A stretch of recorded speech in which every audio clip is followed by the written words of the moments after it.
we live? We are live.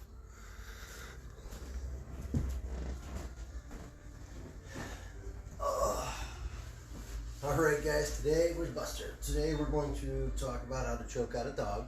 No, I'm kidding. We wouldn't be able to do it. He would kill us. Where are you hiding back there this time? Hey, first thing I wanted to say was, I got to talk to a lot of you over text today.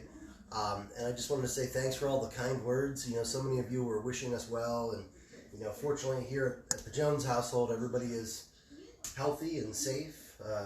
Heather, for those of you who don't know, works in X-ray. She's heading back to work tomorrow. But so far everything's going pretty good. No complaints. Thanks for your support and all the kind words you guys were giving us. We really appreciate that. As always, if you have any questions or comments, please let me know. And let's cheat the Facebook algorithm. Start putting some comments in there now. That way all the rest of our friends on Facebook in this group get to see this class come up, and they know that we're teaching it. Today I wanted to, so let me back up. Yesterday I went over how to control the back a little bit and end up in the weak side. And today I wanted to kind of talk a little bit more about that, and specifically about hitting the arm bar from there, and how to kind of like the movements that you need for the arm bar. There's some hidden movements there. So actually, before I even need you, Heather, I want to show some little drills that go along with it. So the first one is called the rocking chair, and it kind of works by like you're gonna move your butt over and then your shoulders over. So like if you think of yourself just rocking back and forth like this, and now my butt will go over and my shoulders would go over. Just like that. And if I go the other way, butt, shoulders, butt, shoulders. There's a little twist action in there, but that's a good drill to do. It's going to help your core, it's going to make you stronger in your movements, and it's going to actually help you your ribs and all those like intercostal muscles a little bit as well, with all the pressure that you receive in Jiu-Jitsu.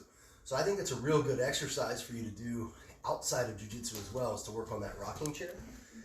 And the second one is what I call the invisible kayak, and this is the bane of most people. People hate this. Heather, if you're reading the comments, do me a favor, let me know if anybody's saying anything. Florida Justin says, "Os." Os, Florida Justin, what's up, Sumption? Of course you're here. Surprised you didn't appear in my house somehow. Jessica Smith is here, and looks like Amy. All right. So anyway, the next one that we're going to do is the invisible kayak, and you're kind of sitting like this with your feet off the ground. The only thing connected is your butt, and you're going to move forward, and this is why it's called the kayak. See, I'm kind of splish, splash, splish, splash, and what's happening here is like as you lean, one butt cheek comes up and moves forward, and as you lean the other way, the other butt cheek comes up and moves forward. Now, obviously, I'm using my feet right now, but eventually, you want to learn to do it. I'm sorry, I went backwards. Without letting your feet touch the ground. And it's a challenging movement for sure. And then you can combine that with your rocking chair. So those are some drills you can do. They're going to help you with the movement that's here in the middle of this arm bar that we're going to do. All right, cool. Heather, I will need you again. I'm going to put you right here. So, I want to talk about hitting the arm bar from here. So one of the things that you're going to notice is if I've got Heather here, and I'm always going to go to the arm bar on the underhooked side. So see how I have this side? That's where the arm bar is going to be. But because of the way our angles are, if I just lay like this and try to arm bar, like my body's at a 45 while hers is at a 90. And that's going to make it so that if I come across with my leg right now, there's all this space and she just pulls her arm out. Now, of course, that's dramatized, but it really only needs to be a fraction of an inch. So one thing you need is the air shrimp, okay? And it's basically a combination of that kayak and that, Heather, you're going to want your glasses off. The kayak and the rocking chair that we did. So I've got Heather, and I realize I can go for this. This is how I would teach it to a beginner. I'm going to take this hand, grab my ear, karate chop her face, and then I'm going to my hips are going to rotate as I come over. So see, right here, I'm not in line. My hips do a little rotation as I come over, and now my body is in line with her body, the angles of rotation. And then I simply rotate back down, boom, and we're in a good armbar position. So without her there, I don't just go 1, 2, because the angle of my body will be wrong. There's a little movement with my hips, and I'm trying to find a good point of reference for you guys to be able to see it. So I'll do it once without her there. Now were you able to see my hips lift a little bit? So maybe I'll do it this way. So here, as I come down, my hips come up and realign. And that's a really important detail to hit this arm bar. So maybe we'll do one facing the camera.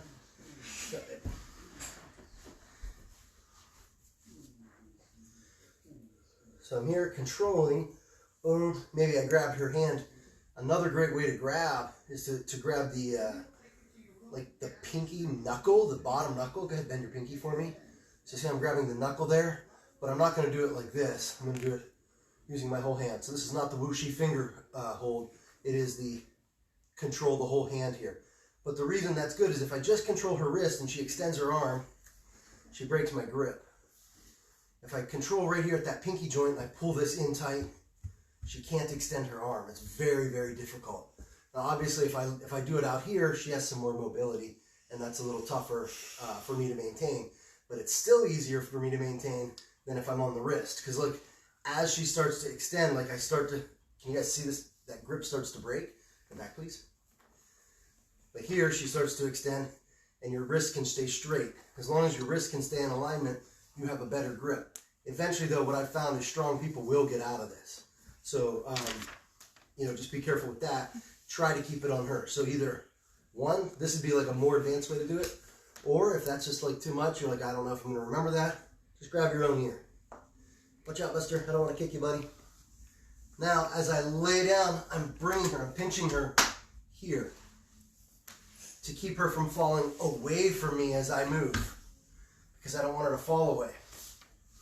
So, 1, hips came into alignment, and grab. Notice when I grab, it's C grips.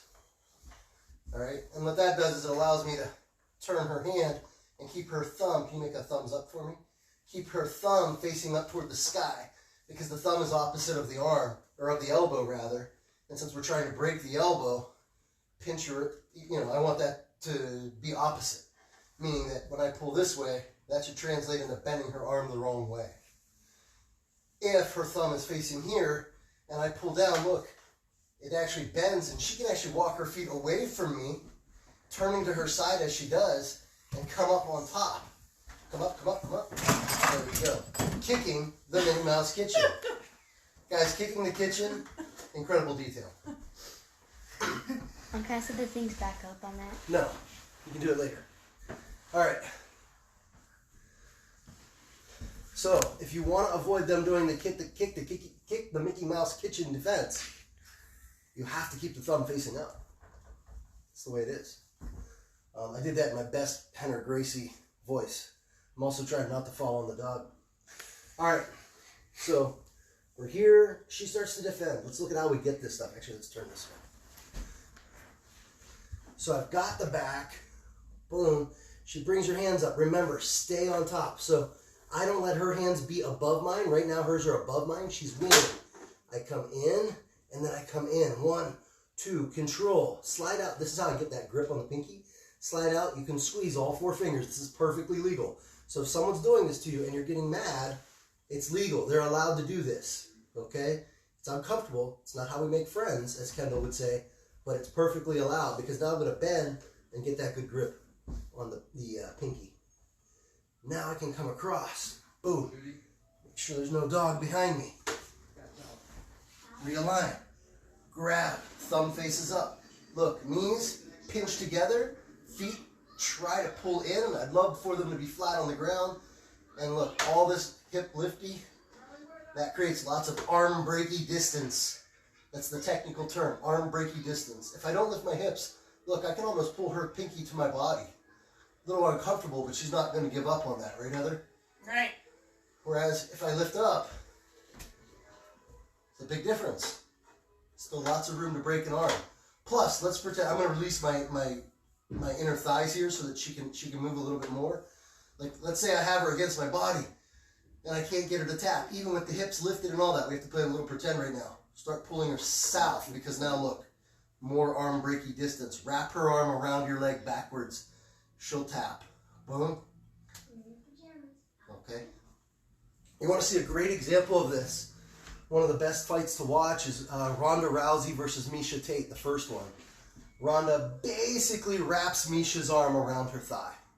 It's disgusting to watch, but it is important to watch, I think, because it'll show you how important it is to understand that you can't just bring the arm to the chest, especially, and not trying to sound sexist, but in women.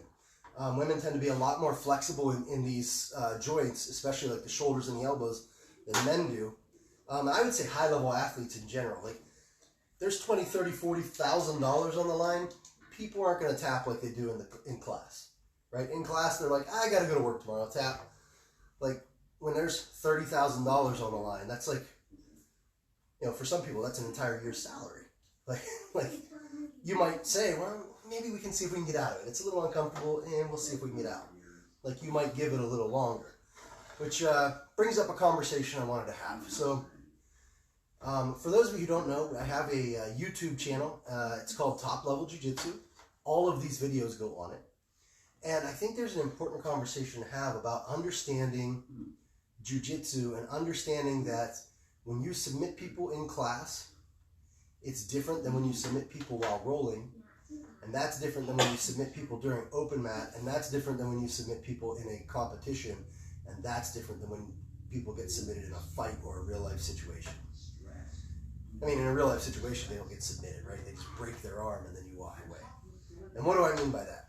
I mean, I think a lot of people will take gym wins that they get in the academy, and assume that that means that, oh, if I'm beating people in the academy, I must be really good. And I'm not saying you shouldn't be trying to win. You should be trying to learn, though. Because what I see sometimes is you're trying to win every single match. You're just trying to beat the person and not get tapped. And then those same people will go to a tournament and get kind of surprised when they don't do as well as they expected. And part of that is the type who you're training with. So if I'm training for a tournament, you know, I'm in the I'm in the black belt super heavyweight division. So if I'm training with, say, a bunch of 150 pounders who are blue belts, of course I'm going to tap them, right? I'm a lot bigger, I'm a lot stronger, I'm a lot more experienced. So then I can't take that back and say, okay, well, I'm doing well against these guys, so that means I'll do good in the tournament. It's not really about how hard you're rolling in class. It's really about how much your training is focused. And that's where I see a lot of problems, is people are more concerned about winning than they are about focusing on what they need to develop. You have to learn what you need to develop and focus on that when you're rolling, even if it means you're going to lose trying it. So here's an example. Let's say Heather's trying to hit her. She's trying to get better at sweeping from the guard. She wants to end up on top. What's a good sweep you got from the guard, or one that you know right now? Sit up sweep, scissors. Sorry, I put her on the spot. Put a white belt on the spot. She got the white belt eyes. Sit up sweep. Sit up sweep. Perfect. Go ahead, lay down. So that's versus demonstrated sit up sweep, in case some of our friends don't know what that is. I'll just sit here. Go ahead. Boom. She comes up. She's planting on the hand. She grabs the arm. Go ahead. Finish. Takes me over. Well done, Heather. Good job. It's exactly what it's supposed to look like. But let's say, go ahead, lay down again. We high five and fist bump. And I'm here, and I sit up, and she's in position for it. But she's in her mind, she's going, oh, Bill's ready for it. He's going to do something. He's going to pass my guard. So she never tries to sit up sweep. And instead, she just holds on to me somehow. Maybe just hold my wrists or break me down. And you just hold. And you're not letting me get up. Like right now is the perfect time to do the sit up sweep, isn't it? Let go. Boom. I slingshot up. She goes. Oh, what's she doing? Good work. if you've ever found that's you, that you're afraid to let go and do the move, you got to get past that, okay? Because what's the worst that happens?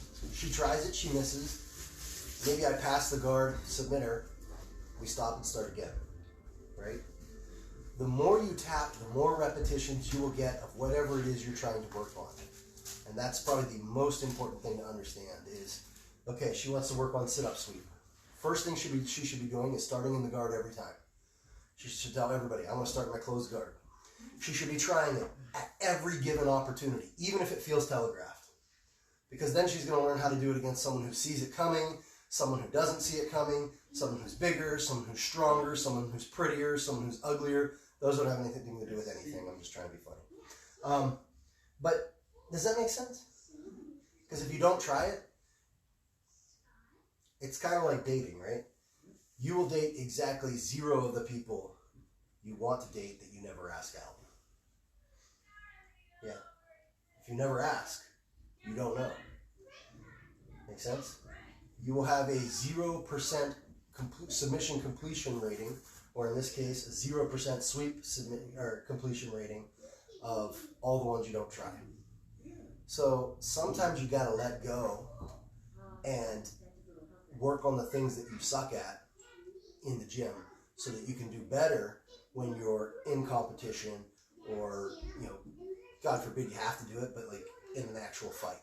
So that then you're not thinking, oh gosh, maybe Heather tackles me, I'm on the ground, she's punching me in the head now, boom, boom, and I'm like, I know, I think I could do that sit-up sweep thing, but oh my God, I'm scared. Like, you're definitely going to have trouble doing it under pressure like that if you're not even willing to do it when you think I might maybe counter it. Does that make sense? Mm-hmm. All right. Any questions for you, Heather? Good. All right. So, guys, don't forget, go back, watch the previous videos. We talked about the rear naked choke. Yesterday, we talked about controlling, getting to that weak side position. Today, we talked about some extra details on the arm bar. I'm trying not to give too much at once because I know these videos can drone on, and I know my attention span on these videos, so it's not very much. But eventually, probably what is today?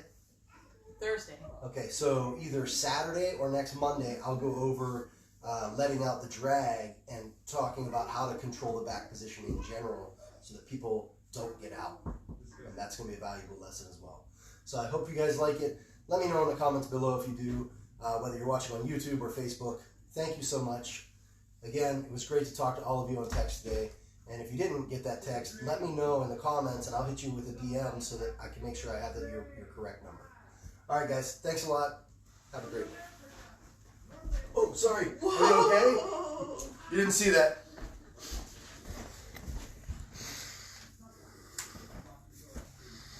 Checking to see what comments we have. What's up, Dan? What's up, Amy? Zach? Thank you guys for watching. So many of you are awesome. Boom, boom, boom. Okay.